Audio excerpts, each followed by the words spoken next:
name is Marton Kodok. I am from Romania. I am developing backend software for websites. I am also a top user on Stack Overflow and a Google developer expert on cloud technologies. One of the hottest topics in database engine is the new way to use machine learning on top of tabular data.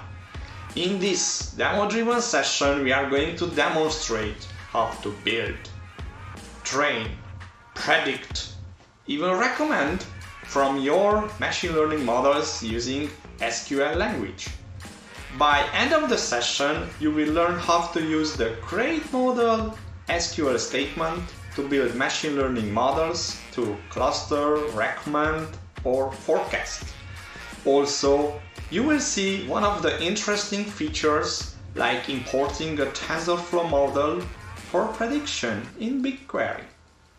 So, in the end, you could learn to create machine learning value to you and your customers.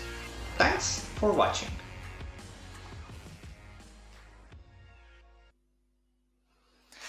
Hello, welcome to Big Data Conference. And today we are going to show you about BigQuery ML and how it will supercharge your data analytics.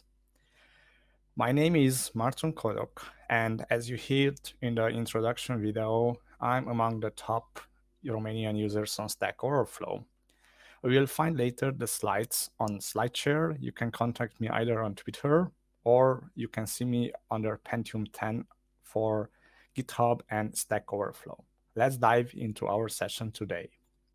So on our agenda, we will see what workloads or data models are in place for e-commerce world and how those data volumes are actually making a problem today.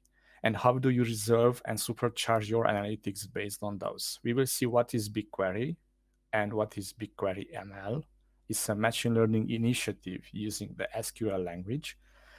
We are going to dive deep into practical use cases, creating machine learning models inside the database.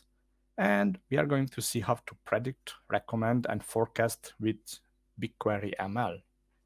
So, if we are talking about e-commerce workloads and data models, we are going to separate some entities into shop, users, customers, analytics, even upsells, and nonetheless enrich data. Among all these, there are a lot of attributes that pay attention, and there are actually high volume data, such as tagging a lot of the products or working with users' engagement, what I understand under engagement, measuring their touch on the products, which page, which product they visit, what actions they are taking on the products, which color, what size, or eventually if there is an editor in place, what they do in the editor. But also user engagement counts as email opening and email click. All these generate a lot of data.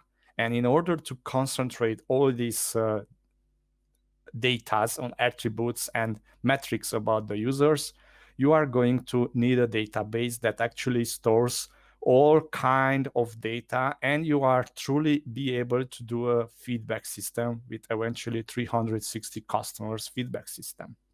So even if you have, for example, need for recommendations on the upsell pages, so user put in cart one product, but you want to recommend another very attached product or something that relates to the user's behavior, you need to have a recommendation system in place. Nonetheless, the question is where to store all these raw data. And by raw data, I mean data that is not sampled.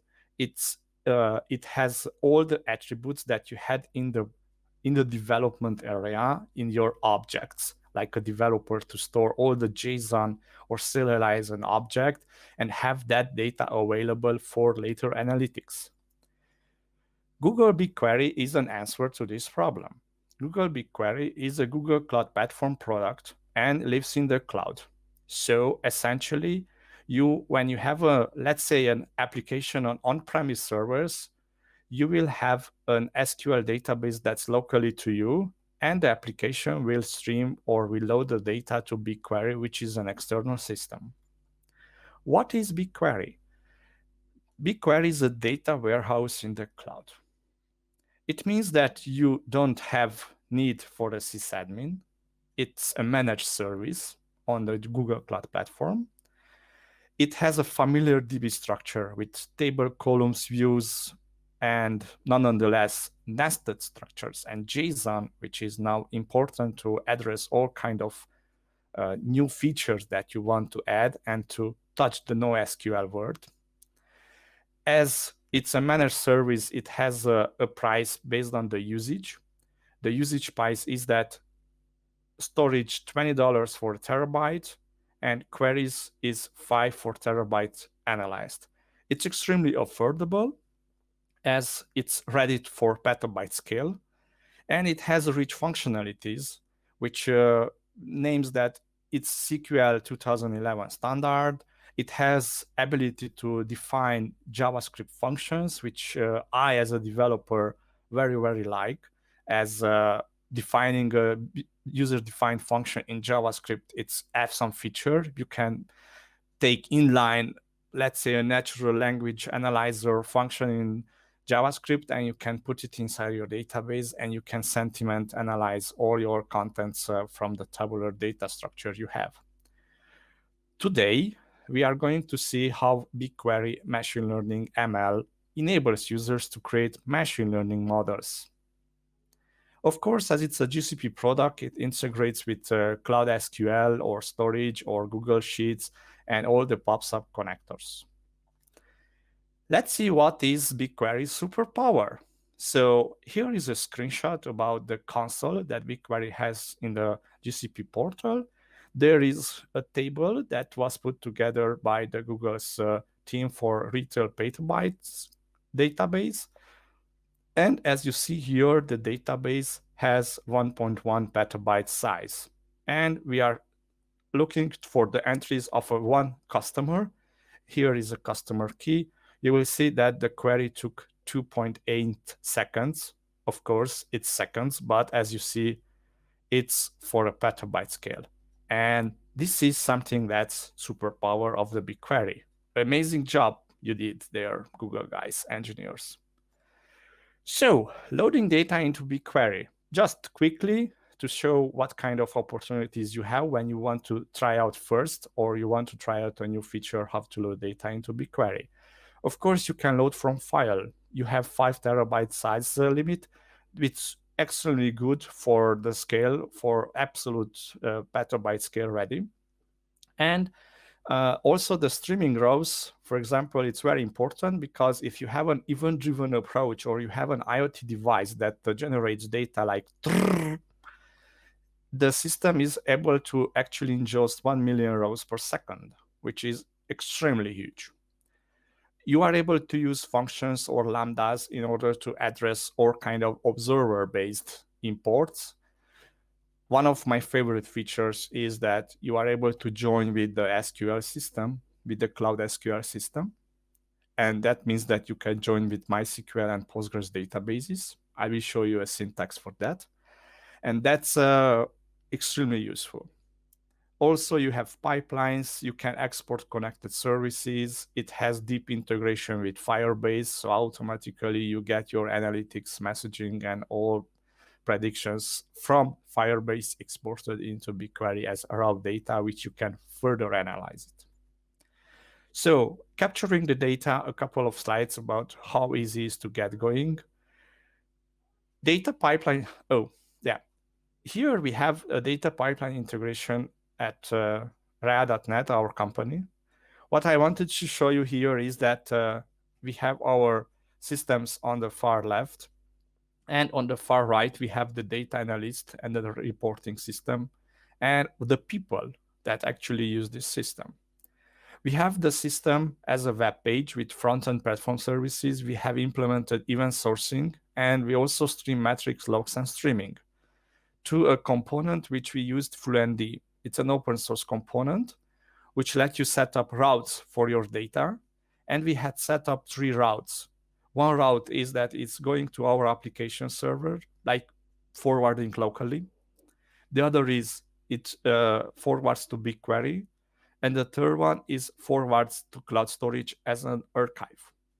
What's important here to note is that we are actually streaming all our metrics and logs as well. So whenever, let's say, there is a crash, I am able to see that exception, and I'm able to join that exception inside the BigQuery system with the SQL to a platform event or a platform data or an entity, like an user entity. So I know where it came or what kind of user profile attributes I need in order to get our data resolved. The other things I want to mention that placing an archive on cloud storage, it means that whenever I need to replay, and here is the replay, I need to replay the data into BigQuery. Like, for example, I created a new table or have changed formats and I want to run to a stream processor or export or enrich the data. I have the ability to take from CloudStorage and put it into BigQuery as well. So making an archive and reusing that later, it's some process. Now, nonetheless, then we are going to build out the reports. The reports can be built out in a favorite reporting tool or business insight, business intelligence tool, or you can build out internal dashboard as well. And you can take data also from your, let's say, transactional database or on-premise database, and also from BigQuery as well. The analysts who use this interface will directly touch these dashboards, and they are going to use for everyday work and everyday decisions. A frequent question I get at the conferences is that we have our app outside the cloud, and we want to keep it there, but we are going to use BigQuery. That means that I have a regular database and I have a BigQuery database. How do I use these two together? There is a solution. The BigQuery team have introduced external query. What it means, it lets you to combine on-premise with cloud, which means that, for example, if you have the on-premise world where you have a master-slave structure for your database, and if your sysadmins set up a cloud VPN solution with Google Cloud Platform, that means that you can set up a replica inside the Cloud SQL, inside Google Cloud Platform, which is replicating based on your on-premise database. And BigQuery lets you to connect. So there is a connector that lets you to actually use inside BigQuery queries and data from the normal database. And you can combine these queries and build reports on it. What it means for this is that you need a cloud VPN in order to build out a Cloud SQL replica. If you have the data on premise, then you need the connector. What is the syntax for it? Because developers, we want to see how this is in practice. So in practice, it means, for example, that I am working in BigQuery with a customer's table, but I need transactional data, which is inside my relational database. And there is a syntax with external query. You are seeing here that I'm able to join based on my relational query and BigQuery customer ID. You see here the syntax that connection ID is a string that I set up in order to be able to connect specifically to that instance, and then I'm able to run this query, which runs on side the relational database, and the other query in the BigQuery. Of course, this system will work based on the slowest component, and that's your relational database. So eventually, you are not quite easy to use for fast queries, but it's easy to move data and to see how you can interconnect and batch this data movement for this. Okay, so just a quick summary. Our benefits is that we are truly able to use SQL language to big data queries. And I would say for everyday developers, because they only need SQL and we don't need to have any capacity.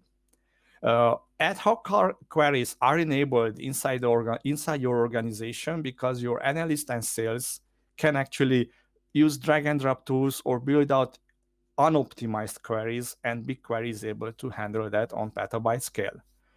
As a developer, you are no longer throwing away or expiring or aggregating all data. You are no need to actually store data in a aggregated format, like averaging for last 7 days or averaging for last year. You can store the raw data because it's extremely affordable service.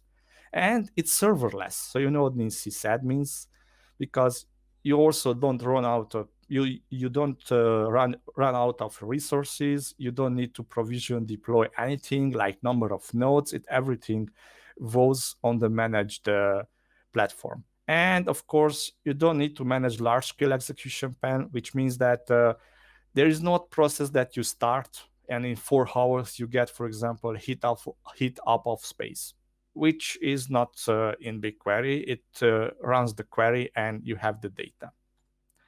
So our next section and today's biggest section is that we are going to see what is BigQuery machine learning, BigQuery ML.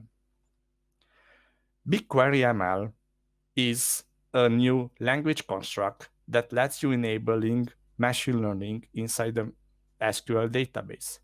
So you are able to run create model syntax as you have run create table syntax in order to create a machine learning model. You are able to automate common machine learning tasks by using hyperparameter tuning and creating new models for everyday use or for your A/B split test. What are the supported models in BigQuery? On this screen, I put out only the essentials because this is going and constantly they are adding new services to it. But we have a binary or multicast logistic regression for classification, like red, blue, cat, dog, this kind of classification. You don't need to understand what's the model's theory. You just need to remember the model name and what hyperparameters are available to you in order to use these models. Also, there is Kmeans clustering, which is an unsupervised learning, and it doesn't require any training data. You can use this to data segmentation to find out clusters or outsiders to your clusters. My favorite is recommending with matrix factorization. It's one of the most easiest recommendation engine out of your database. It only needs SQL. The BigQuery team is extremely powerful on machine learning. They enable to import TensorFlow model for prediction in BigQuery, which means if you are able to locate a TensorFlow model already trained outside of the platform or by someone else, or your data scientist team or a specific machine learning team, you are able to import into your database and run it on your tabular data. There is also time series forecasting with ARIMA models and others like BStat3 and deep neural networks models and automatamers, and the list is constantly growing, so it's hard to cover everything. Today we are going to focus only on 3 of them. What kind of e-commerce use cases are the easiest to understand? The easiest is, for example, logistic regression. If we are going to name a problem like predicting if a user converts or purchases. So based on the flags that we have for the user, like which country they are from, what browsers, what products they are actually visiting, we are going to predict if they are going to convert it. Well, how we are going to use this in real life? In real life, the marketing team is able to actually create, for example, a coupon or a voucher in order to convert only those users who will actually suggested by the system. Maybe the marketing team has only budget for 500 coupons, and you as a developer are asked, give me the most converting 500 people in order to address the coupons. You are able to see and generate these details for your marketing team. The other is that also logistic regression can be used to customer lifetime prediction, which means that you can prioritize significant customer segments in order to reach with new features introduced or with more flexibility in features like doing advanced search or advanced product configuration or giving them faster shipping. and all this kind of prediction stuff. And customer segmentation, which Kmeans clustering, is relevant to marketing when they want to see how users are grouping based on interest and spending. So, getting started with BigQuery ML. So let's see in a couple of screens how we are going to address a problem, which is creating a model that predicts whether a visitor will make a transaction. So we are going to need three stuff: create model statement, evaluate, and predict in order to see how this works. Let's see how easy it is to create a model in BigQuery. You have on the screen a sample of this query. Here you have create model syntax. And first, let's see what's in the select. In the select, on position 2, there is a label which loads from our existing data, this is the training data set, that the user did a transaction or not. We have in our database a bunch of users with true and false labels in here, like who had purchases and who don't have purchases. The other columns are actually the features to our model. There are only 4 on the screen, like operating system, is mobile, country, and number of page views. But here you can have 200 columns or 50 columns. You will see what dimensions you choose from your system. So to understand how the query works is that you have first the label, which you use as a training input. The other is the dimensions that you put together.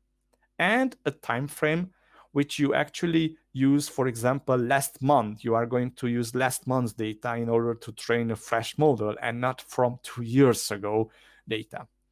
You have the syntax for create model and some options here. There are other hyperparameters, which you can find in the documentation. And after your model has run, you are able to fine-tune those with a bit of exercise. What we see here is that this query runs for 7 minutes. So remember, it's not a create table, which may happen like that. This is create model. The create model has and needs time in order to run your training model and to build out the model. But once this is done, then it's instantly, you can access the results.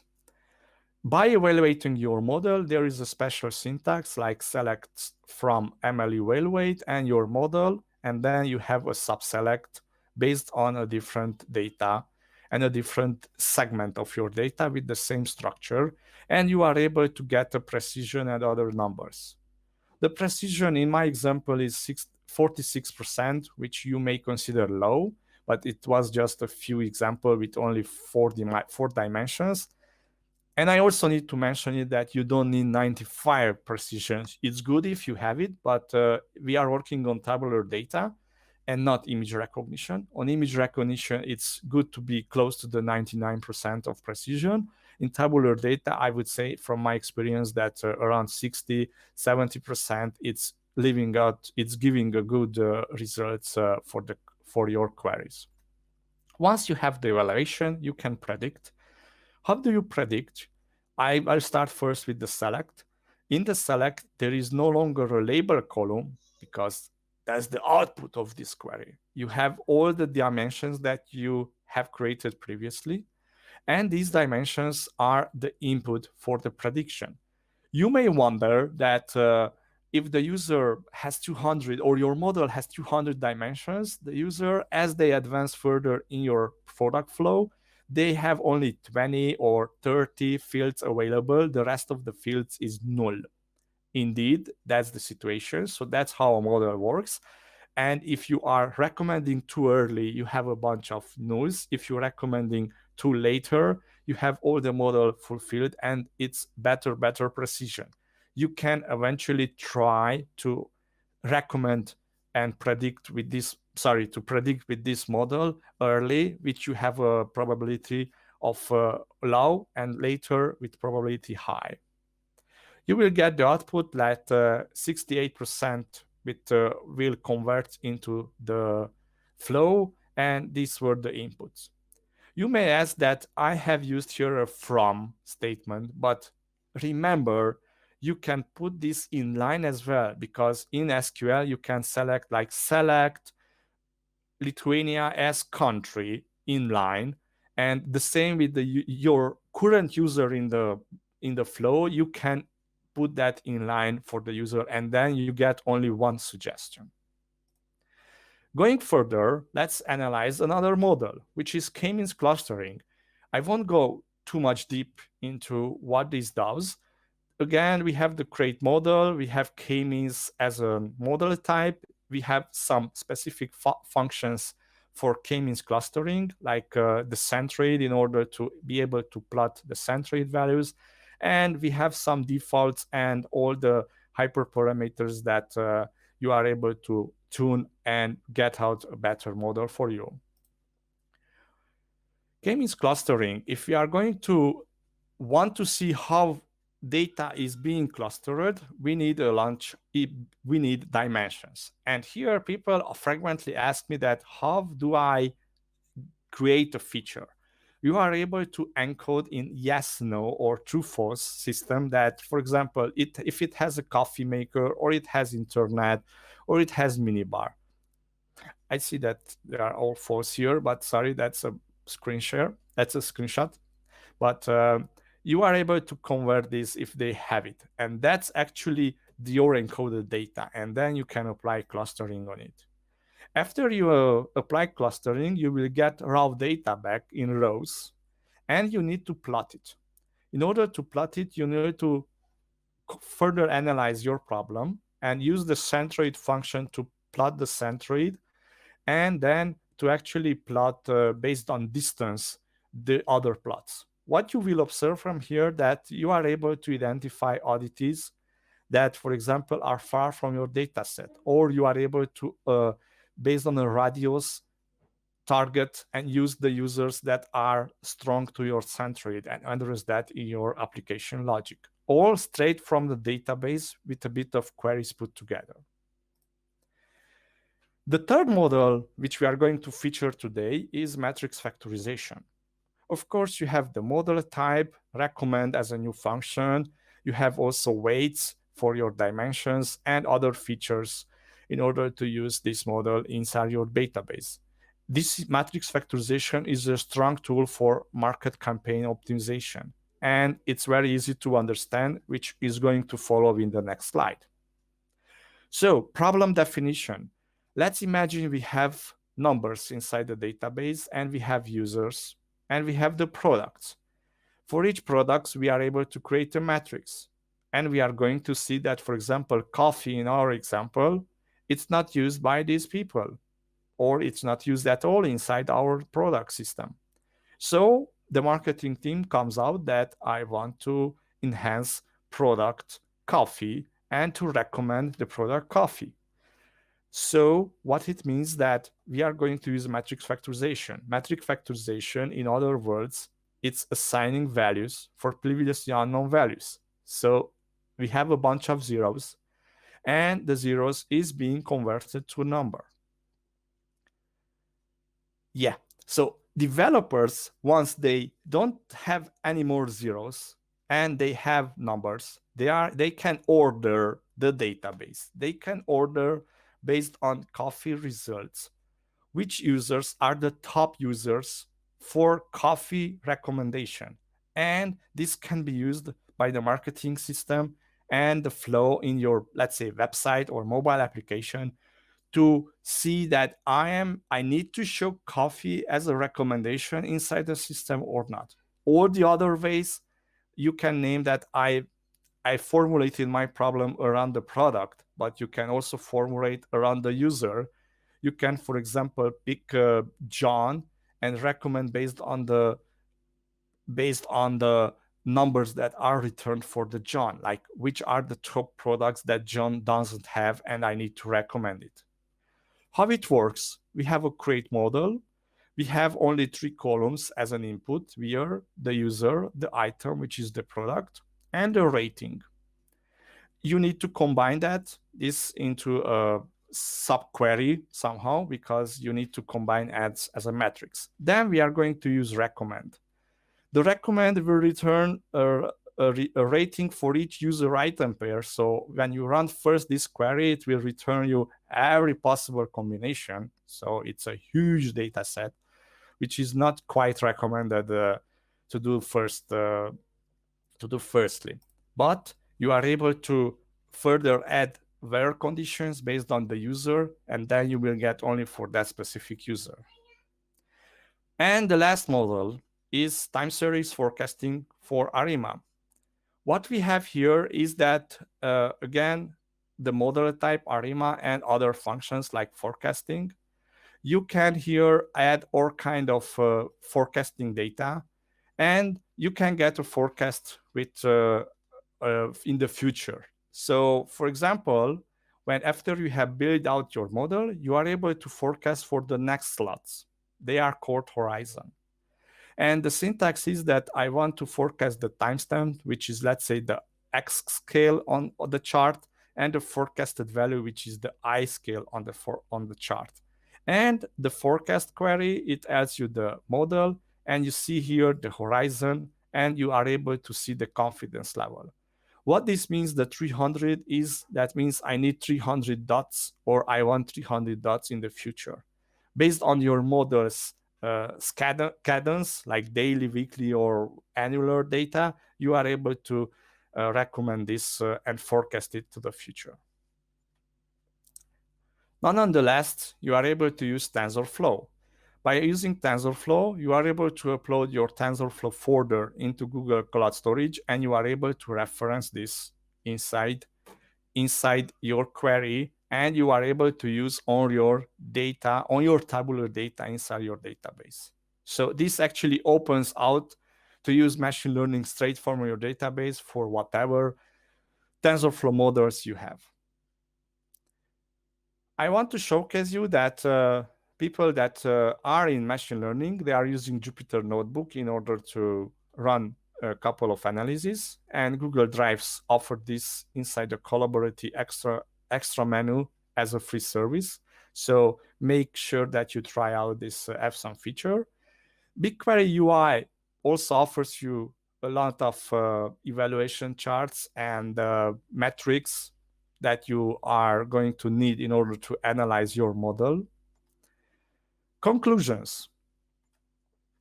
So, as we are in the database and we can create as many models as we want, this actually is an extremely good move and opens up a wide new way to actually build out a bunch of models.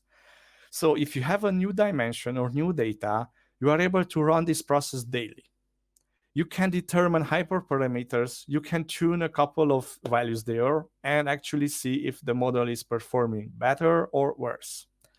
You can surface the results and put in A/B testing, for example, on our website for a couple of days, and then you can improve on a new version. And you can repeat and automate because it's just from the database. You don't need to fire up a cluster of machine learning with strong GPUs. It's automatically in there for your database services. Benefits of BigQuery machine learning is that it's democratized the use of machine learning by empowering data analytics to build and run models. So you are no longer need a generalist teams. You can use straight as an everyday developer for this task. They can run their first machine learning model right now or tomorrow when they get back to their office, either using SQL, or they even don't need Python or Java to actually run machine learning models. And nonetheless increases innovation and speed because you are able to run machine learning models without wrangling and preparing and analyzing for that. The possibilities are endless. So in marketing, we are able to predict customer value or funnel conversion. You can further personalize ads or email web page content. Personalizing, for example, in email, if you have 3 slots that you want to put in there 3 recommendations, you are able to run a recommendation engine on it using matrix factorization. You are able to optimize inventory, like which products are going to go short inside the inventory number and early uh, early purchasing of that. You can forecast revenue and optimize staff promotions based on the metrics that you set up, what they are doing it. In industrial and IoT, people are not leveraging machine learning because they generate a lot of data. BigQuery is there to actually handle all that data and now enables them to actually do machine learning on their huge amount of data. You can prevent equipment downtime by predicting eventually also maintenance needs, or when the parts are going to fail based on the trainings of the past data. And in media and gaming, you are able to personalize the content, predict game difficulty based on the user's dimensions or the data you have. You are no longer asking that it's a beginner or it's a medium level or an expert. You can touch that inside your gaming, like, oh, this user is too good. Let's give them more expert stuff there. All these are enabling developers to work with machine learning models from the database by using SQL syntax and a bit of reading about machine learning. For experts, there is also the Tensorflow model, which they can put inside the database and run the recommendations from BigQuery. This concludes my talk today about supercharging your data analytics with BigQuery machine learning. If you have questions, post into the Slido in order to be able to answer it.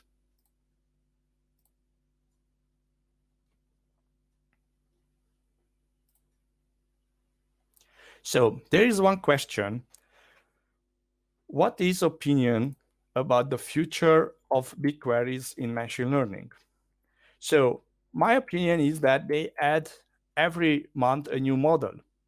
So this we are going to leave that the models which are easy to train and easy to use for a tabular data, we will get to see it first there. This means further that the model is a starting point for a company where machine learning is something new. What I want to say here is that they use first BigQuery to build out their first machine learning models. And after they have built out their first machine learning models, if they reach the maximum of that model, they can eventually already address the needs and the key performance indicators to build out a better model, maybe this time with a data scientist team and outside of BigQuery. And later, when they have that model as a TensorFlow component, they can import it back into the database and use the external machine learning model to run the recommendation or the forecasting for it. Next question. Does BigQuery machine learning do feature engineering? It's straight to the database and straight to the SQL and a couple of hyperparameters tuning. That's the things that you are able to tune here. It doesn't let you to actually write your own much more advanced developer opportunities here. For that, there is also always the TensorFlow models for you. Another question is, what is BigQuery machine learning value to customers? To customers, the value is that if they are going to visit a product where the website, I would say as a website, it's only has a small team behind, like a very few people, and let's say an everyday developer, and they don't have a data scientist team, the team is able to deliver for them a recommendation and forecasting for the user in order to leverage machine learning. They will connect products that eventually are not offered on the website because there is no recommendation at all on the website. And they are able to get vouchers. Customers are able to get vouchers in order to convert better. Next question is, what are the most common mistakes when using the BigQuery machine learning? The mistakes, I would say that it's a learning curve in experience, or they are used by everyday developers. That means that everyday developers are not yet familiar with machine learning syntaxes and machine learning concepts. So they need to read about the hyperparameter tuning, what they mean, how they can change, what range the hyperparameter tuning is working best, analyze the charts of the model, and based on the charts they should ask, for example, on forum a suggestion how to improve the model. For experienced machine learning users, BigQuery is an entry level. They are already familiar with TensorFlow, creating models in TensorFlow. But for everyday developers, it's straight from the SQL language to offer machine learning syntaxes. That concludes the questions for today. So eventually, if you have more questions, I am here and we can connect later inside the Zoom session as well. So thank you for watching the presentation, and don't forget that you have the slides available on SlideShare, and see you next time. Bye.